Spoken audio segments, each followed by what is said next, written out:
Bonjour, bienvenue dans cette nouvelle vidéo de présentation de PowerPoint. Nous allons voir aujourd'hui le type d'illustration que vous pouvez utiliser.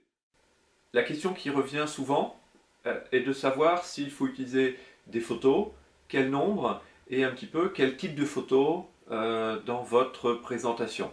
Alors pour cela, nous allons jouer un petit jeu, le jeu du bien, pas bien, comme dans les autres vidéos. Le principe est très simple, nous allons vous présenter différentes diapositives et voir avec vous ce qui est bien dedans, ce qui est moyen, et ce qui n'est pas bien, c'est-à-dire ce qu'il faut mieux éviter de faire. Pour la première série, nous allons regarder un petit peu un rapport de stage dans un cabinet de vétérinaire. Donc pour ça, on va vous montrer 3 sommaires avec 3 types d'illustrations et voir avec vous ce que vous pouvez en retenir. Pour la première diapositive, nous avons indiqué qu'elle nous semblait bien. Il y a d'abord 2 photos qui sont claires, une vue de l'extérieur, on voit qu'il s'agit d'un cabinet médical, mais c'est pas forcément très clair, et puis une vue de l'intérieur, où là, de façon évidente, on a affaire à un cabinet de vétérinaire.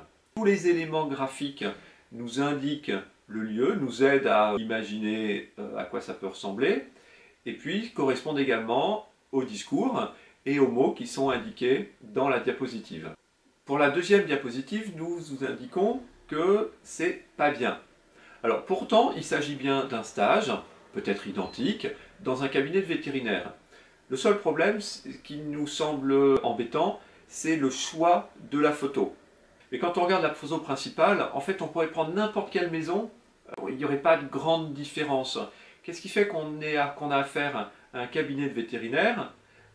C'est la croix qui se situe sur le pilier de la barrière, sur la photo qu'on voit en haut à droite.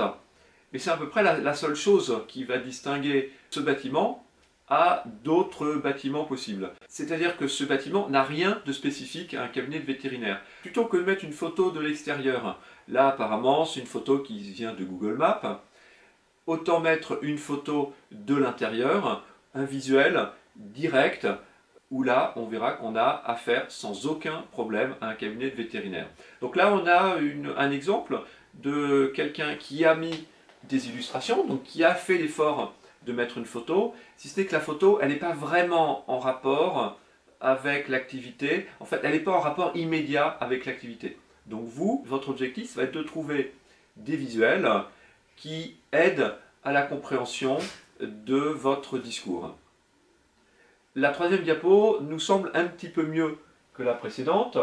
Toujours un stage chez un vétérinaire. Là, le problème, il n'y avait pas de photo. Ça veut dire que ou le stagiaire n'a pas pensé à prendre de photos, ou il n'a pas eu l'occasion, ou alors on lui a demandé de ne pas en prendre. Ce qui peut arriver dans certaines entreprises. Dans ces cas-là, on peut prendre différents visuels. Donc là, on voit un cheval et un chien, et puis surtout la croix qui indique qu'il y a un cabinet de docteurs vétérinaires. On indique que c'est mieux. Pas parce que c'est bien, mais uniquement parce que les visuels qui sont utilisés pour le chien et le cheval, c'est un petit peu limite.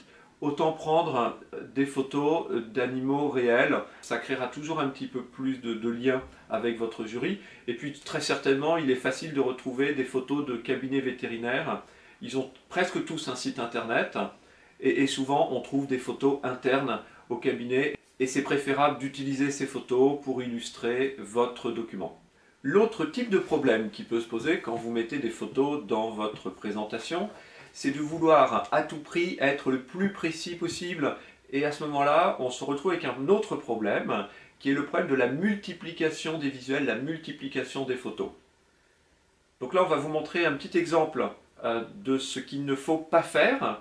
La première chose, c'est d'abord le sommaire est illisible. Il y a beaucoup trop d'informations écrites, difficilement lisible parce que c'est un fond gris avec des écritures blanches. Pour peu que la luminosité de la salle ne soit pas très bonne, le jury va vraiment avoir des difficultés à tout lire. Et puis beaucoup trop de tout petits visuels qui se superposent les uns sur les autres. C'est visuellement pas agréable. On est un petit peu perdu. Il y a en fait trop d'informations et il est difficile de savoir au premier coup d'œil les tâches qui ont été accomplies par le stagiaire.